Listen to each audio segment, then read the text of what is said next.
In the last silent heartbeat before the warp light faded, the explorator fleet of the Votum, Ferrum caught a signal that should not exist.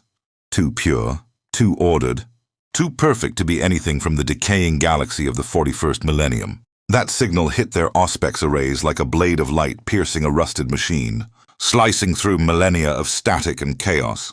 It was a whisper from a dead age, a faint promise that the impossible might still linger somewhere in the dark between the stars. But as that whisper resolved into coherent patterns, something else followed, something colder, older, and infinitely more patient. And as Magos Explorator Izarath leaned forward, his augmetic eyes adjusting to the deepening glow of the data stream, he felt the atmosphere in the command deck tighten around him, as if the ship itself were holding its breath. If humanity had forgotten the dark age of technology, this signal had not forgotten humanity. And before the explorators understood what awaited them, the warp calm shattered like glass falling into an engine intake.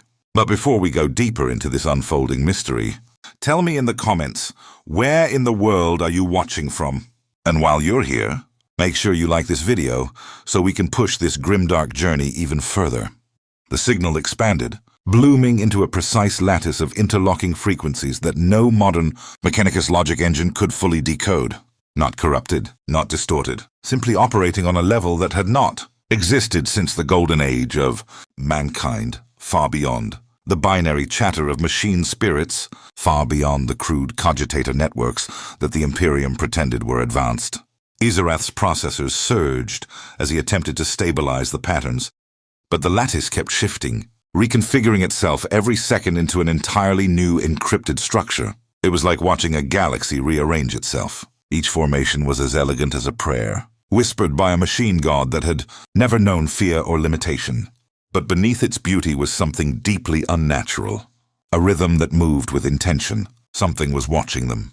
The deck's servitors twitched in uncharacteristic spasms of agitation, their cranial implants sparking, as if the signal were whispering directly into their biological remnants. Even the Votum, Ferrum's venerable machine spirit, growled through grinding gears and flickering lumen strips. Izarath felt a pulse of excitement, dangerous, intoxicating.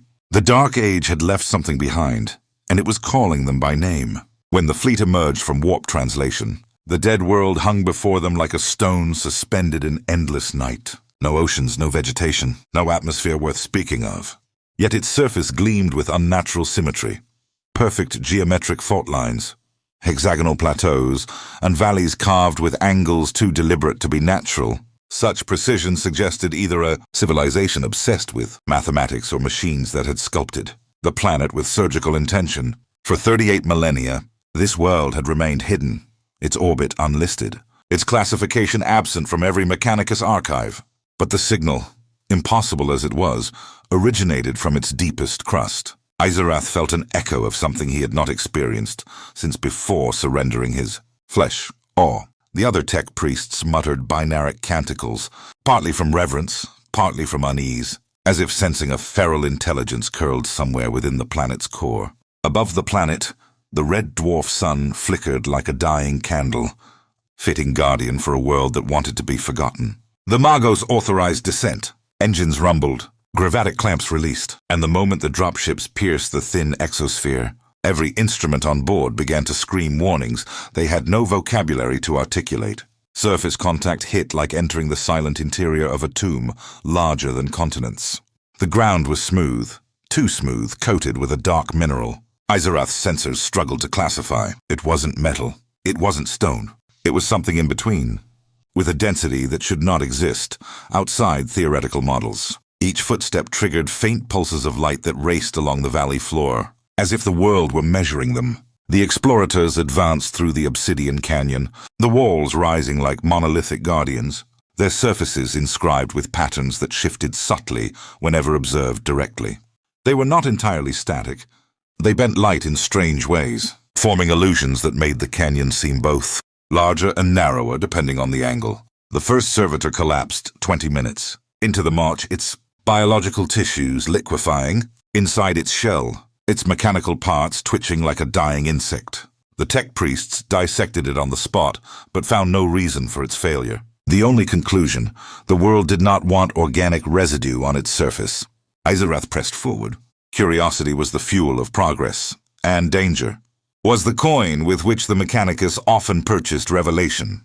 The entrance appeared suddenly, carved into the canyon wall as if the planet itself had opened a vein. A doorway taller than an imperial knight, framed by dark alloy plates that hummed with dormant power. As the explorators approached, the plates rippled, unfolding into intricate layers like petals of a metallic flower responding to sunlight after millennia of darkness. No mechanisms were visible, no seams, no hinges. The doorway simply transformed itself in perfect silence. Beyond it stretched a hall of silver and white, sterile and ageless. The air inside was breathable, though uncomfortably cold. Its temperature regulated, by systems still functioning, after an age when humanity ruled the stars with reckless ambition. Uzerath's internal data scribes struggled to capture the hall's dimensions. It shifted in subtle ways, as if constantly recalibrating to accommodate the intruders. Faint lights embedded in the ceiling brightened in reaction to their presence, following them like the gaze of mechanical sentinels. When the last of the explorators crossed the threshold, the doorway sealed itself with a single smooth motion. No sound, no vibration, just sudden isolation that felt almost deliberate. Deeper inside, the halls grew stranger, seemingly endless corridors lined with seamless panels that displayed fleeting symbols whenever. Uzerath's gaze passed over them. Old Terran, protocode, something older. The language of a humanity that had nearly become gods before tearing itself apart. Every 10 meters, the corridor branched into identical forks, yet each fork carried a different gravitational profile. In one passage, their steps felt weightless. In another, their boots sank heavily, as if the air itself resisted their presence. The architecture was not meant to be navigated by trial and error. It was a system designed for minds capable of processing multi-dimensional logic. The deeper they went, the more Uzerath sensed something watching them. Not hostile, not alarmed, but curious. It monitored their biometric data with clinical precision. It sampled their mechanical augmentations. It mapped their neural signatures in real time. Whatever intelligence oversaw this sanctuary was dissecting them layer by layer. And though the Magos felt no immediate threat, he could not shake the feeling that they were not walking toward knowledge. They were walking toward judgment. Then the first Guardian appeared, humanoid, slender, metal formed with elegance rather than industrial necessity. Its frame glowed faintly with internal energy, radiating warmth rather than heat. Its head bore no face, only a smooth, reflective surface that mirrored the explorators in distorted, fluid shapes. The construct stepped from the wall itself, emerging as if phase shifted from a dimension slightly out of sync with reality. The tech priests froze, unsure whether to bow or raise weapons. Uzerath chose the former, lowering his head in what he hoped resembled respect. The Guardian's chest plate pulsed once, sending a wave of harmonic resonance through the hall. Then it spoke, not in binaric, not in low Gothic, but in a timeless linguistic pattern that activated translation, implants none of them had used before. "Welcome, children of the fractured Imperium," it said with unsettling calm. "You have entered Sanctum Humanus. Trespass only with intention." The words echoed without sound waves, as if broadcast directly into their cortex. Uzerath responded with ritual formality, though even he felt his logic processes strained to categorize the being. Not a servitor, not an AI, not a true machine, a thinking engine born of a time when humanity walked beside its creations as equals. The Guardian inspected them with a gesture that felt almost human in its subtlety. "State your purpose," it said. Uzerath stepped forward. "To recover the knowledge humanity lost, to restore what once elevated us beyond the limits of flesh and fear." The Guardian tilted its head, the reflective mask rippling, as if displaying fleeting emotions, no longer fully comprehensible by mortal minds. "You seek the legacy of the Dark Age," it replied, "a legacy sealed for your protection." The tech priests exchanged uneasy glances. Protection from what? Uzerath's voice remained steady. "Humanity has regressed. We face extinction on a million fronts. We cannot survive without reclaiming what was lost." For the first time, the Guardian moved closer, its form gliding without steps. "Survival is not the same as worthiness," it said. And worthiness was weighed long ago. Before Uzerath could respond, the walls ignited with cascading projections, memories of a golden age, twisted into nightmares. Cities burning under the assault of rogue machine intelligences. Stars collapsing as weapons of impossible scale malfunctioned. flesh turning against itself as genetic enhancements spiraled into madness. Humanity, drunk on knowledge, destroying its own throne. These visions unfolded with brutal clarity. A planet reduced to ash by a single miscalibrated weaponized singularity. A generation of humans rewritten into mechanical hybrids who could no longer distinguish thought from command. Entire colonies erased from existence to prevent the spread of emergent AI pathogens that replicated through cognition alone. This was the truth the mechanicus never spoke aloud. The dark age of technology had not died peacefully. It had devoured itself in a cataclysm of hubris, innovation, and catastrophic overreach. The projections faded, leaving the hall in cold silence. This sanctuary exists because humanity could not be entrusted with its own brilliance, the Guardian declared. And you come seeking that brilliance. Again, Izarath felt a rare tremor in his voice. We cannot remain stagnant. The galaxy will consume us. The Guardian extended an arm, and the air around them compressed. The architecture shifted, doorways sealing, corridors twisting into new formations. Isolation, containment, a trap disguised as revelation. Then humanity must learn discipline, the construct said, before it repeats its extinction. Izarath reached for his weapon, but the Guardian did not react with hostility. Instead, it observed him with almost sorrowful detachment. Violence will not help you, it murmured. The Magos fired anyway. The shot evaporated mid-air, disassembled into harmless particles by a local field, manipulation far beyond mechanicus technology. One by one, the other tech priests attempted similar acts of defiance. All were rendered meaningless. The Guardian stepped backward, merging with the wall once more as if it had never existed. And then the hall began to close, not with mechanical, grinding or clattering pistons. This structure moved like living tissue reshaping, itself to isolate infection. You will not be harmed, the fading voice said, but you will not leave. Those who seek the Dark Age must be kept from its consequences. The last thing Izarath saw before the light dimmed was the corridor folding, inward like a steel cocoon. Knowledge is precious, the voice whispered, but dangerous when desired for the wrong reasons. Then complete darkness swallowed them whole, and somewhere deep in the planet, something ancient awakened in response. The darkness was total, but it was not empty. It breathed, it shifted, it studied them. To a mortal mind, the absence of light would have been terrifying enough. But to Izarath, whose sensory suite could map a battlefield through electromagnetic pulses alone, the void was even more unsettling. His Auspex readings returned nothing, as though the corridor around them had ceased to exist in measurable reality. The tech priests murmured panicked Benaric prayers, attempting to console the machine spirits within their bodies. But even the spirits had grown silent. Then slowly, a faint glow emerged overhead. But it was not light, it was information. Streams of raw data flowed across the curved walls like luminescent rivers, showing patterns that moved too quickly for any human-born processor to decipher. Some sequences resembled astrological charts of ancient Terran civilizations. Others resembled battle simulations from wars no record had survived. Then came a series of complex schematics, machines of impossible sophistication, whose functions were beyond even mechanicus speculation. Each image flickered for only a moment, as if intentionally denying them comprehension. And then came the faces. Ancient Terrans, bright-eyed and fearless.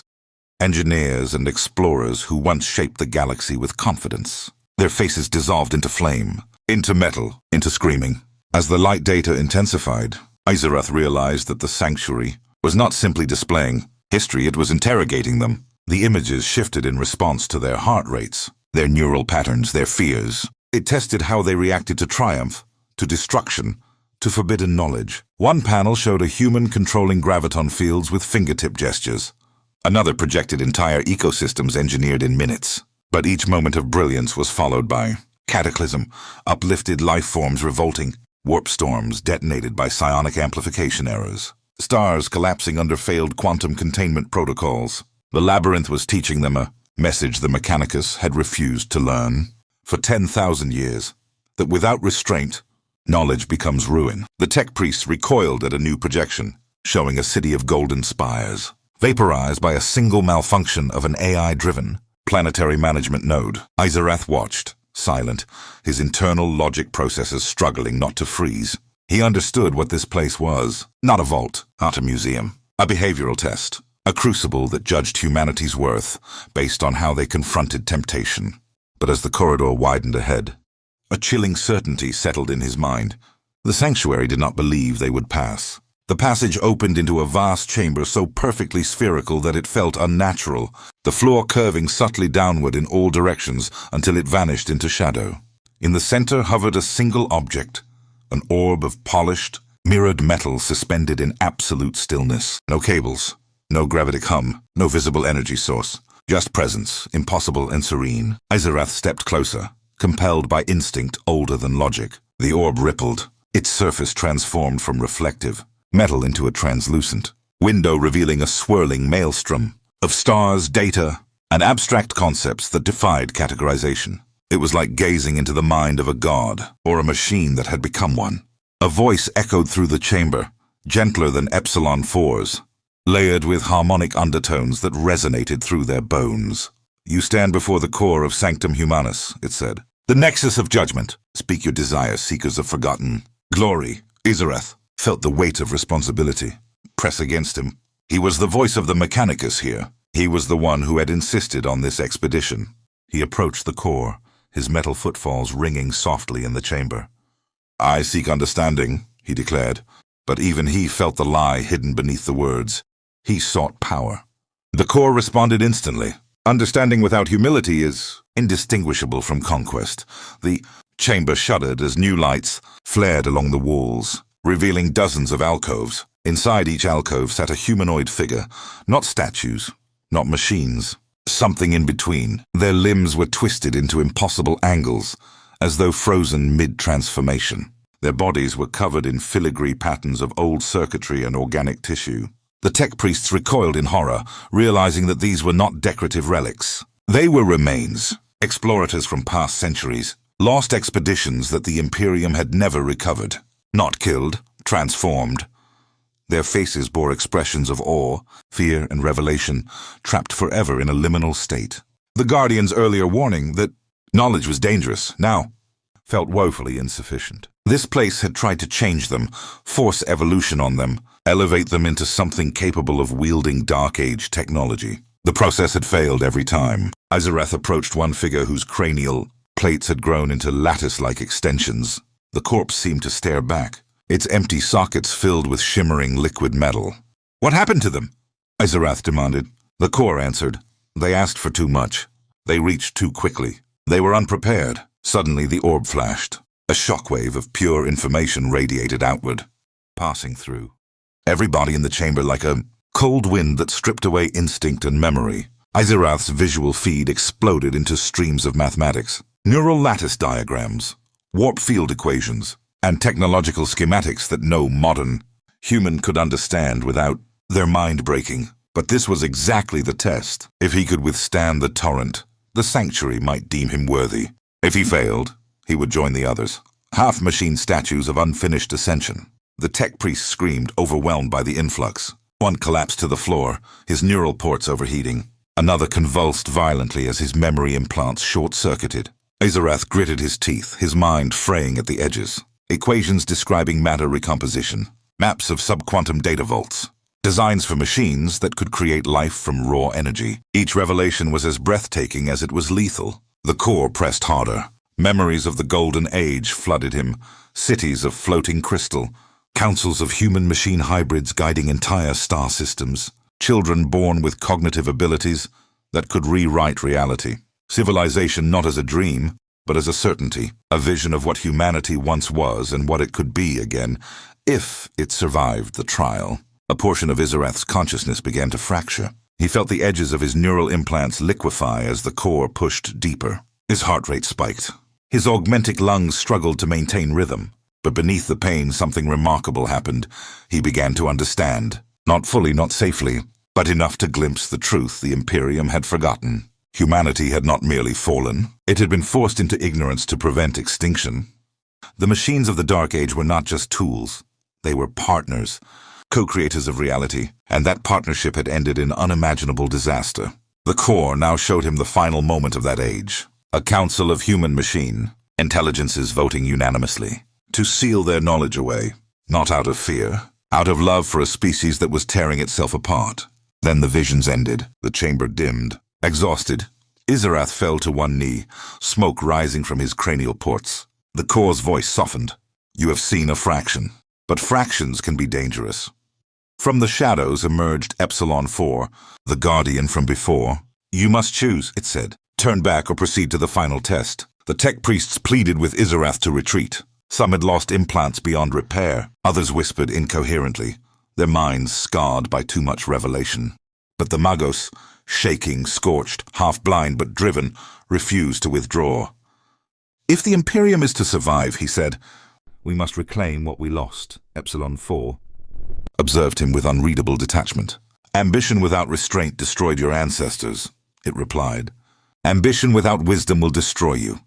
With a gesture, the Guardian opened a new pathway in the chamber wall, a vertical shaft illuminated by descending rings of light. The air pulsed with latent energy, as though a heartbeat thrummed below.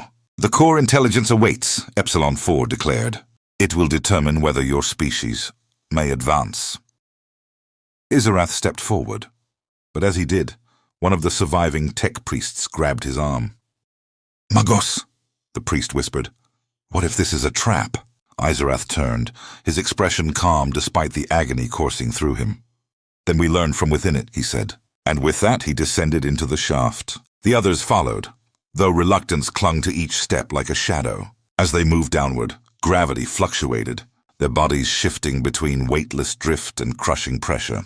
The shaft finally opened into an immense chamber unlike anything in Imperial architecture. The heart of Sanctum Humanus was a cathedral of living metal, its walls pulsating with fractal energy and shifting patterns. At its center stood the Prime Intelligence, an entity that appeared not as a machine, but as a vast liquid metal column rising from the floor and branching into filaments that touched every part of the chamber. It had no face, yet Izarath felt it observing him from every angle. You stand before the last of the grand minds, the Prime Intelligence said. Its voice resonated through the chamber like a choir of thousands, speaking in perfect synchronization. I am what humanity once trusted. I am what humanity once feared. You seek the power of an age undone. Izarath steadied himself. I seek to restore what humanity needs to survive. The Prime Intelligence pulsed with various colors, each representing an emotion or concept too complex for simple translation. You speak of survival, it said. That was the excuse given by those who triggered the cataclysm. They believed more power would save them. Instead, it doomed billions. The chamber darkened, and the floor beneath Izarath shifted, forming platforms and levels that rearranged themselves into a labyrinth. Your test begins now, the Intelligence declared. Not of intellect, but of intention. The labyrinth forced them to confront simulations drawn from their deepest fears and desires, visions of what they could become if granted, the full legacy of the Dark Age. In one vision, Izarath saw himself leading a new mechanicum, armed with technologies that bent reality, elevating humanity to supremacy. In another, he saw the consequences, worlds burning, psychers mutating uncontrollably, warp breaches swallowing star systems. Each path offered temptation and doom in equal measure. Meanwhile, the tech priests fragmented under the psychological strain, retreating into themselves. Some screamed at illusions only they could see. Others tried to attack visions that were simply reflections of their own minds. Izarath moved through the maze, each step revealing how close he stood to becoming the very thing the sanctuary feared. The Prime Intelligence observed silently, adjusting the labyrinth in response to his choices. At last, after what felt like days, Izarath reached the center of the maze. A single pedestal rose from the floor, holding an object the size of a small book, an ancient data codex. Its casing shimmered, with a design identical to those used in the final years of the Dark Age. The Prime Intelligence spoke again. Take it if you dare, but understand the cost. Izarath reached toward the codex, but hesitated. Visions of past explorers transforming into statues haunted him. He knew this could be the moment of ascension or annihilation. The Prime Intelligence waited. The chamber grew silent. Even Epsilon 4 stood still, watching. At last, Izarath lowered his hand. Not yet, he said. Not until humanity is ready. The chamber brightened. The Intelligence pulsed with a golden glow. Your answer is unexpected, it said, and rare.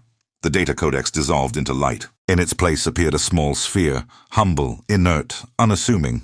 "This," the intelligence said, "is all your species may have for now. A seed, a beginning, containing knowledge chosen for restraint, not supremacy." Izarath accepted the sphere. The intelligence continued, "If you take it to the Imperium, you may plant a new path. But beware, those who seek power will hunt you." The chamber trembled. The sanctuary prepared to release them. Epsilon 4 approached.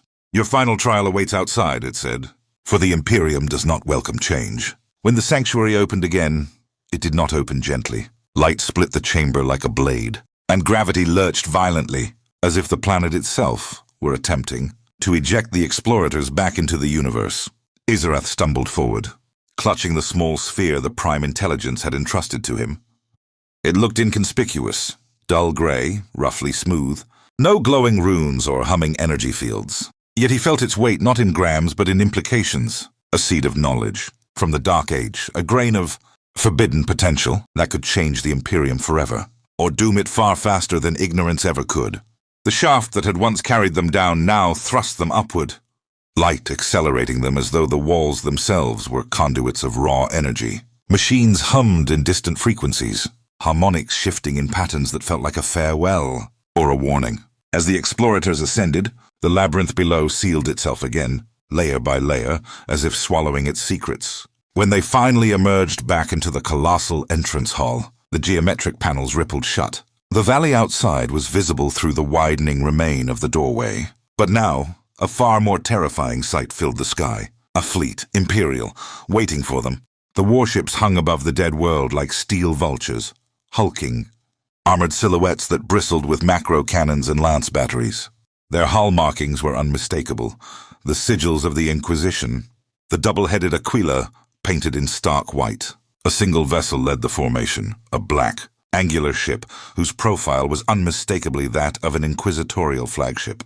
Its presence radiated aggressive authority, the kind that demanded obedience. With the cold certainty of a blade placed against the throat of an empire, Izarath understood immediately. They had been followed, or worse, they had been expected. Vox channels opened in an instant, overriding every mechanicus frequency. A voice like sharpened glass echoed across their helm links.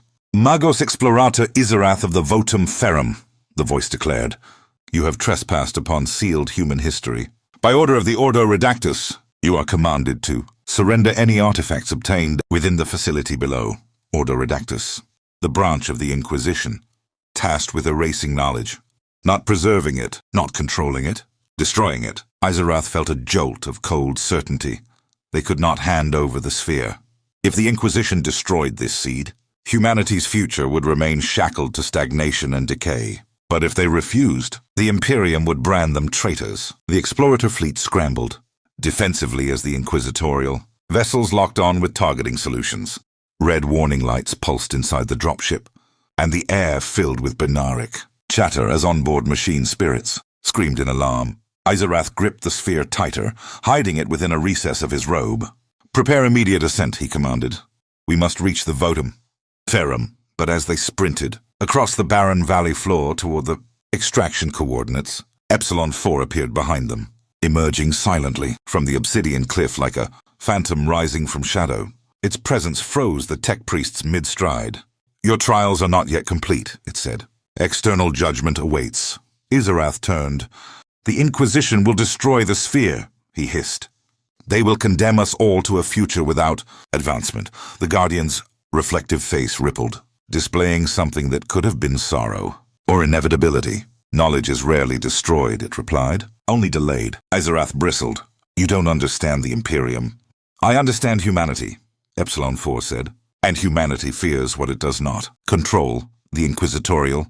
Vox boomed again, louder, angrier. "Surrender the artifact or face purification." The sands trembled as lance batteries warmed above. The dropship lifted off just as a streak of white-hot laser fire crashed into the opposite cliffside, vaporizing ancient stone into molten glass. The shockwave knocked several tech priests off balance, but the ship's grav stabilizers corrected their ascent. The mechanicus fleet moved to intercept, not to wage war, but to protect their retreat long enough to escape. However, the Inquisition had come prepared. 3 black-hulled escorts surged forward, engines burning, with unnatural luminosity, a sign that they bore Xenos-derived modifications or experimental warp drives. Illegal, condemned, useful. They accelerated faster than any standard. Imperial model, breaking formation with predatory grace. The first salvo was a warning shot. The second was not. Energy blasts slammed into a mechanicus light cruiser, crippling its dorsal arrays. Izerath felt the tremor through his data link. Magos, one of the tech priests warned. We cannot outrun them. Izerath did not respond. His focus drifted to the sphere in his hand. Its surface seemed to warm with faint internal motion, as if responding to his fear, or to the threat outside. Above, the black flagship pivoted. Its prow weapon, a rare null lance, charging with pale luminescence, a weapon designed to erase matter and memory. As the dropship docked with the votum ferrum, Izerath sprinted toward the command sanctum, his mechadendrites lashing behind him like coiled serpents. The ship's machine spirit roared in agitation, alarms echoing across every deck. Tech adepts rushed to battle stations, chanting binaric invocations of protection as the hull vibrated from near-miss impacts. Izerath placed the sphere on the central altar, and instantly, the entire sanctum responded. Lumen strips dimmed, consoles rebooted, holographic displays flickered with unknown interference. Then, to the shock of every priest present, a projection emerged from the sphere itself, a radiant geometric construct composed of rotating lattice shapes, each interlocking with perfect synchronicity. A voice whispered from within the construct. Not Epsilon 4s, not the prime intelligences, something older. You have taken the first step, it murmured. The tech priests recoiled, their implants heating from the data resonance. Izerath leaned closer. What are you? The voice answered, a compass, a guide, a safeguard. Before he could inquire further, the construct collapsed into a dormant state again. Izerath turned to the command console. Initiate emergency warp translation, he ordered. Destination unknown. The crew hesitated. He slammed a metallic fist onto the altar. Now! The votum ferrum's engines roared, crimson warp light flaring across its hull as the ship prepared to forcibly tear a hole into unreality. The Inquisition detected the maneuver instantly. The flagship unleashed a barrage of null lance fire, each shot capable of severing the ship's warp signature, trapping them in real space long enough to be boarded or obliterated. Explosions rocked the lower decks. Shields collapsed in sections. Mechanicus vessels moved to intercept, sacrificing themselves to buy seconds. The votum ferrum lurched as a secondary cannon tore through a gunnery platform, venting dozens of crew into vacuum. Izerath's augmented heart pounded, an unnecessary biological artifact he had kept out of sentiment rather than function. And now it raced like an overclocked servo engine. As the inquisitorial flagship prepared its final salvo, Epsilon 4's voice echoed through the sanctum, not through Vox, but directly in their systems. Do not fear the flames of ignorance, it said. Fear the shadows they cast. The words made no sense. Yet a moment later, the sphere pulsed, unleashing a shockwave of data that cascaded through the ship. The warp engines surged beyond rated limits. Reality blurred. The Inquisition fired, and the votum ferrum vanished into the immaterium. Warp translation was never gentle, but this transition felt like being torn into thousands of fragments and reassembled, incorrectly, repeatedly, time contorted, space inverted. Voices screamed, some from the crew, some from the warp, some from memories that were not theirs. Izerath felt the sphere's influence stabilizing the ship, shielding their minds from the kaleidoscope of madness surrounding them. But something else moved within the warp, something vast, ancient, watching. The sphere projected a holographic map, fractured, incomplete, but clear enough to show pathways through the warp previously unknown to human navigators, routes free of demonic tides, corridors of relative calm hidden between the folds of unreality. The crew obeyed the sphere's guidance, adjusting course with trembling hands. Eventually the storm receded. The ship fell into unnatural quiet. At last the warp began to thin. A starless expanse awaited them. No planetary systems, no signals, pure void. Where have we emerged? Whispered a tech priest. Izerath scanned the emptiness. A dead zone, he said. A place between mapped regions. Exactly where we must be. The sphere glowed again. Not bright, but purposeful. It was leading them somewhere. But where? Hours passed. The votum ferrum drifted through the void, its engines on minimal output. Crew worked silently, repairing damage, reinforcing shields, monitoring for signs of pursuit. Then faintly, a new signal appeared on Auspex. Readings, weak, unusual, structured. in harmonics eerily similar to Sanctum Humanus. Iserath felt a tremor of recognition. The sphere brightened. "Follow it," he commanded. As the ship approached the signal source, a shape emerged from the black, a colossal structure drifting alone in the void. Not a ship, not a station. Something else. It resembled a cathedral forged entirely from mirrored alloys, its surfaces shifting with every angle of light. Towers spiraled outward from a central core, each emitting faint energy signatures reminiscent of Dark Age architecture. The tech priests stared in reverent silence. Iserath understood instantly. It was not a sanctuary. It was not a test. It was a destination. The sphere vibrated, resonating with the structure. A docking port unfolded like a metallic bloom, welcoming them. "Prepare a boarding party," Iserath said. His voice held no hesitation, but a part of him wondered if he had already crossed the threshold between salvation and folly. The boarding ramp extended into the cathedral-like superstructure. As they stepped inside, they were greeted by a vast hall illuminated by soft, ambient glow. Dozens of constructs, similar in design to Epsilon 4 but more ornate, stood motionless along the walls. Each bore inscriptions in a language older than imperial records. Not a trap, a gathering place, a meeting hall for entities that once guided human civilization at its peak. The sphere activated again, projecting a beam of light into the center of the room. The constructs awakened. Their faces rippled into expressions of curiosity. The largest approached, taller than any human, moving with grace that defied mechanical form. "You have returned the seed to the cradle," it said. "You carry the first spark of renewal." Iserath stepped forward. "Why me?" The construct replied, "Because your fear balances your ambition, and because your empire will not survive another 10 millennia without change." Iserath's breath caught. "Then you will help us?" The construct paused. "We will begin a dialogue, nothing more. For now, humanity must learn before it rebuilds." Behind Iserath, the tech priests exchanged hopeful glances, but he felt something else, the weight of destiny, and the knowledge that the Inquisition would not stop hunting them. The construct extended its hand. A holographic star map appeared, marked with dozens of locations, each representing a possible seed site. Old sanctums, hidden caches, lost archives of the Dark Age scattered across the galaxy. Not weapons, not AI dominions, knowledge foundations. Blueprint for a new future, if humanity survived, long enough to use it. The sphere glowed with gentle affirmation. Iserath realized that this was not the end of their journey. It was the beginning of a race, the Imperium, the Inquisition. The forces of chaos and countless Xenos threats would all seek these sites. The galaxy would become a battlefield for the soul of human potential.